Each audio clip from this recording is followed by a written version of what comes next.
I wonder what your favourite food is. Mine used to be steak and chips. But as the years have passed, I have eaten and drunk so many nice things, I would be hard-pressed to choose a favourite. But if all I ever ate was steak and chips, I'm sure it would soon stop being my favourite, and my health would suffer.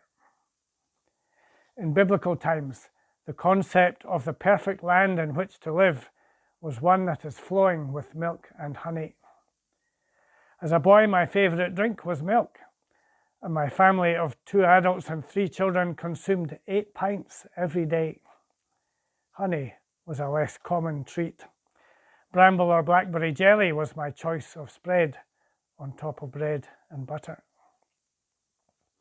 Paradise is an old word for a perfect garden where the sun shines and the flowers are beautiful and fruit grows on the trees. No doubt the bees would thrive on the flowers and there would be plenty of honey. After being stuck indoors for months because of the virus, many of us are longing for a holiday, perhaps even a piece of paradise.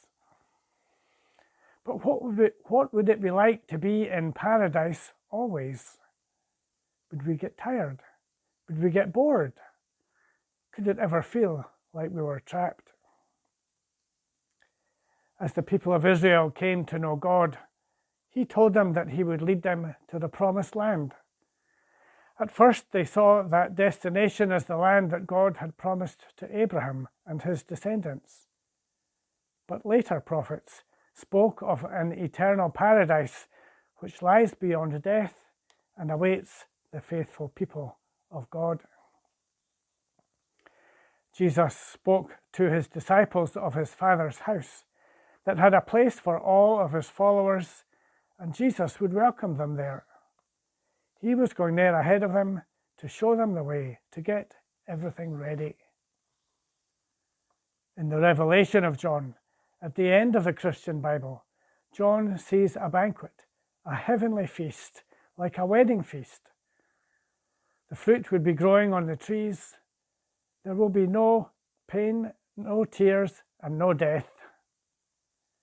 As we come out of lockdown and learn to live with the virus, we need to hold on to the precious things. We need to let go of what has been holding us back from pressing on into the kingdom of God, that heavenly and earthly paradise that God invites us to enter. Let us hear God's promises in Joshua chapter 1 and John chapter 14.